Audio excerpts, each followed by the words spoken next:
speak English well, but I'll do my best talk to everyone. I was the first person to speedrun this game. On the count of 3, I'm running, okay? 3, 2, 1, start. This game is controlled by WASD. Right upper left. This stage is a tutorial stage. Erase a PIEN symbol. Erase 3 PIEN symbol.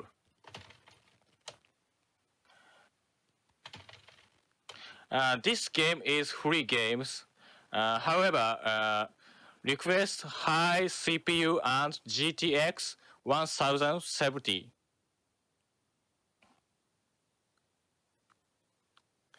Yeah, this is PIEN. Yeah, this is PIEN. Famous Japanese meme. It is used when sad. It represents the voice when cry. Selected for Japan's New Awards last year. It might even make it into Japanese discovery. This will change like a good, better, best. PIEN, PAON, PIEN no Oka, Doskoi no Suke. Okay, let's go next stage. Erase 8 PIEN symbol. PIEN symbol location is random. Good ing, please. Okay, 2.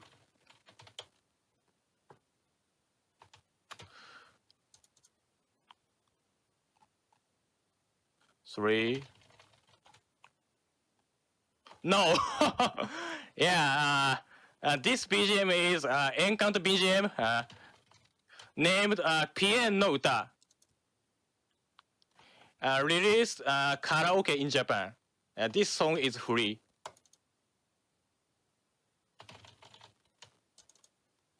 Five.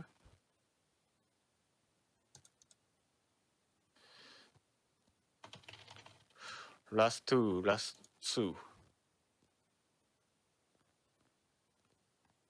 Okay. Last one. Where? No. Yeah, but ing.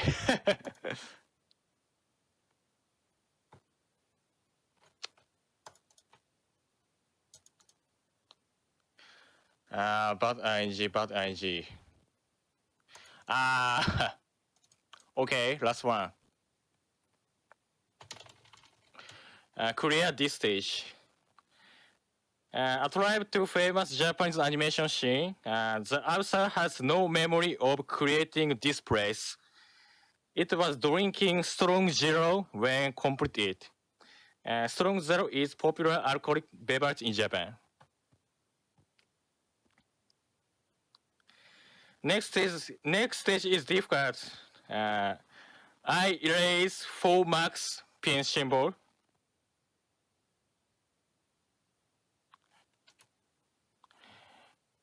Yeah, next stage PIEN is very strong. Running speed very fast. Oh,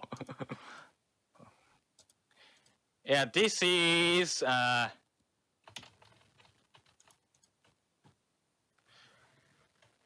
Grand PIEN.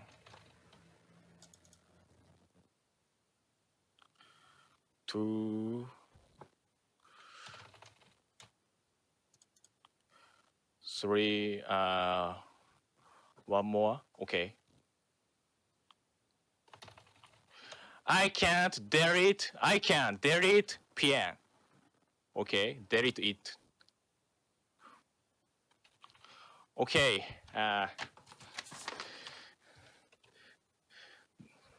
The timer ends when the big PIEN explodes. That's all. Thank you very much. You can download this game from the Kusoi site. Yeah, one more. Kusoi site. Play it. Good night. Thank you.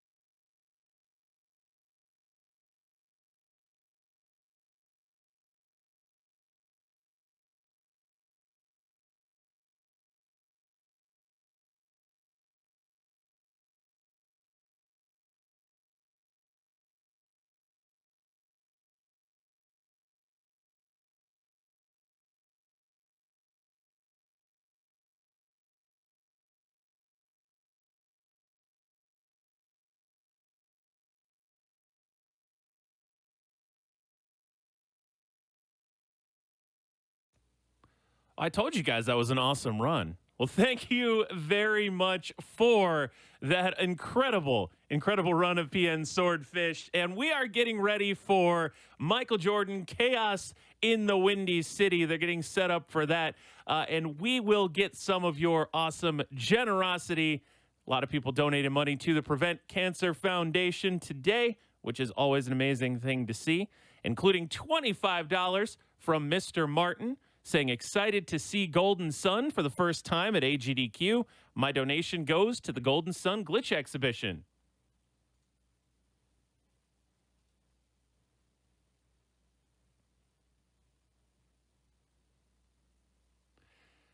We have a $125 anonymous donation that just says PN, PN, PN. And also, Wild Sheep contributes $25 to the Prevent Cancer Foundation, saying thanks to the PN Run Swordfish and thanks to the GDQ hosts and staff for putting on this great event.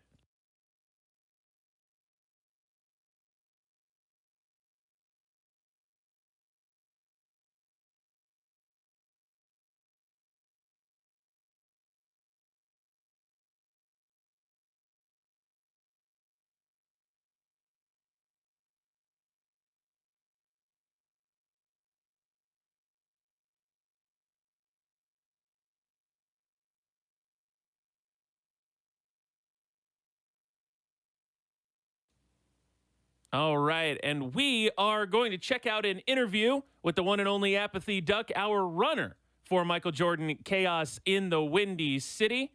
Apathy, what's up? And welcome back, everyone, to AGDQ 2021. It has been an awesome event so far. We've got a lot of very special runs here in this group. We're not in the awful block. We're just in the surprisingly good speed games block. I am joined by one of our runners of this block, apathyduck. How are you doing, my dude? I'm doing good. How are you? I'm doing great, man. It's been a great GDQ so far. Yeah.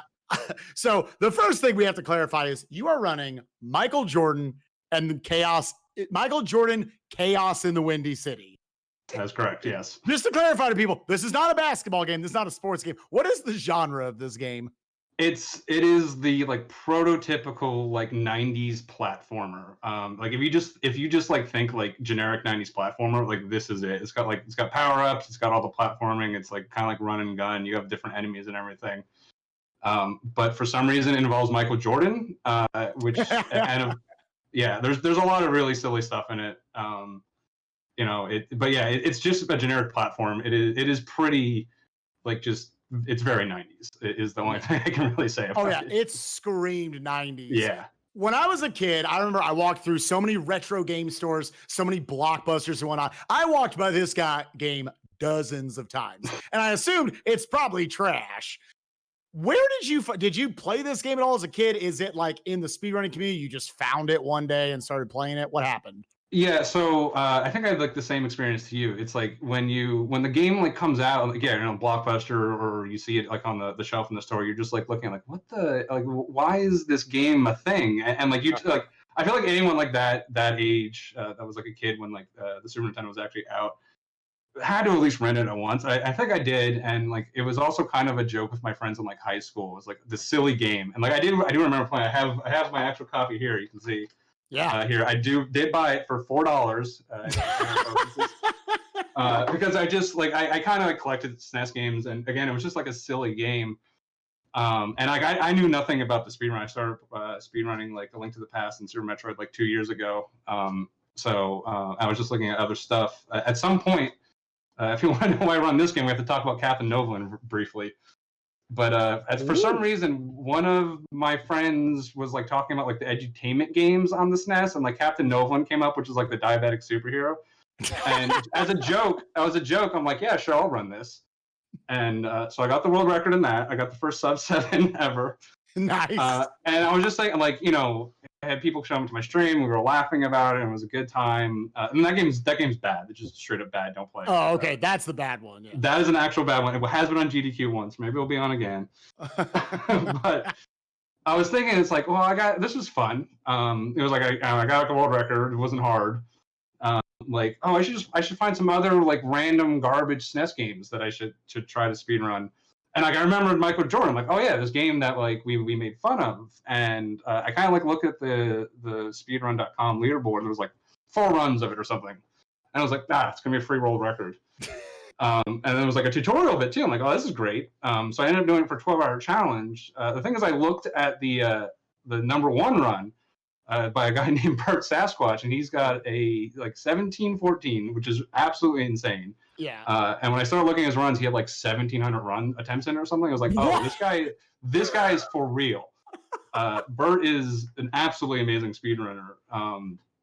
This run would not exist in its shape or form without Bert Sasquatch. He's found all the tech and all that kind of stuff. He's put just tons of time into it. I'm just taking what he's doing and doing it slightly slower.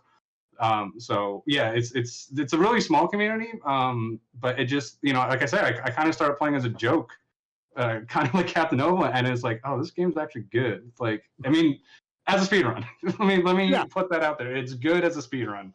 It has problems casually. Let's say, ladies and gentlemen, we live in an era of speedrunning where there are tutorials for Michael Jordan chaos in the Windy City. They are. The Smart Alec 24 made the tutorial up on speedrun.com. He kind of geared it just for like a begin. I think I'm the only person who's ever watched it, honestly. Because I mean, like 2 years ago. You at home, you can make it too. You could double that view count right now. Yes, you can. I want to talk a little bit about it because I remember like when I do a prediction show every year, every 6 months for GDQ. We go through it. And this was, I kid you not, one of 2 games that we said this and Epic Dumpster Bear 2. We were like, if this doesn't get into the marathon, I'm going to be ticked off. Yeah. The game looks amazing to control. Am I wrong?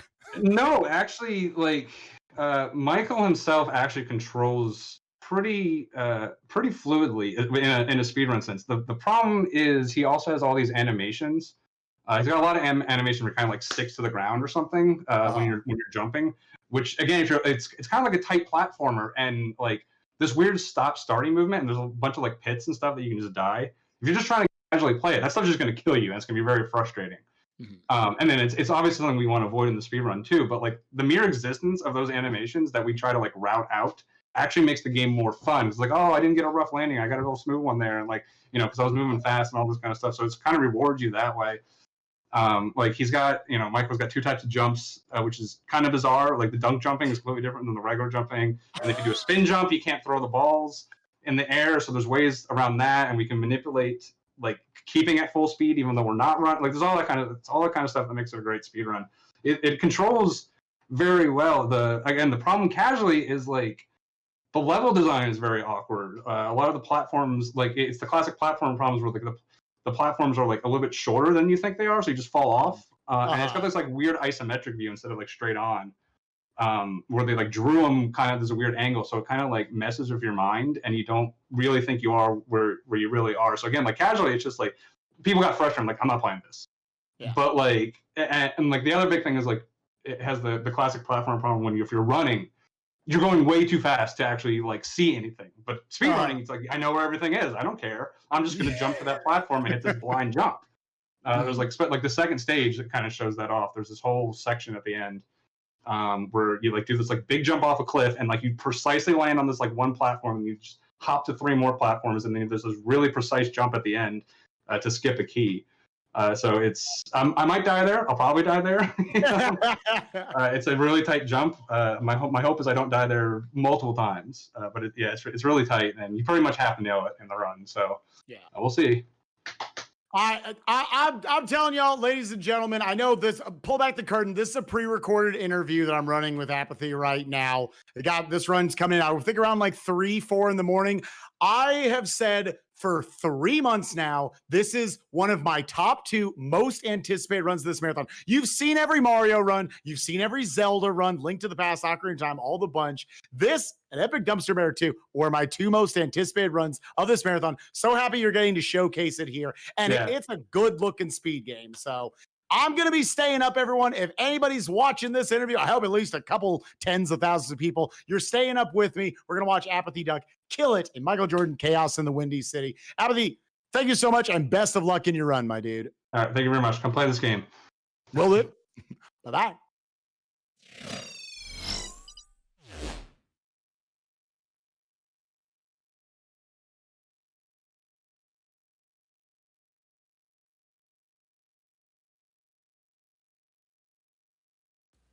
Well, thank you, SpikeVegeta and apathyduck, for that interview. We're still getting ready for Michael Jordan Chaos in the Windy City. And I love seeing there's a lot of love via the donations coming in for PN. We've got a $20 donation actually from PN that just says PN. We also have a $50 donation from Where Drake that says, I love you, PN guy. Takiri contributed $5 to the Prevent Cancer Foundation, saying, Otskare Swordfish, that was a wonderful run of PN, and your commentary was fantastic. And $15 from Silver Moonlight, saying that was the best 4 minutes and 35 seconds of my life. Thank you, Swordfish, for the great run. And with that, it is time for more incredible runs. We are going to Apathy Duck and Michael Jordan Chaos in the Windy City. Let's see this run.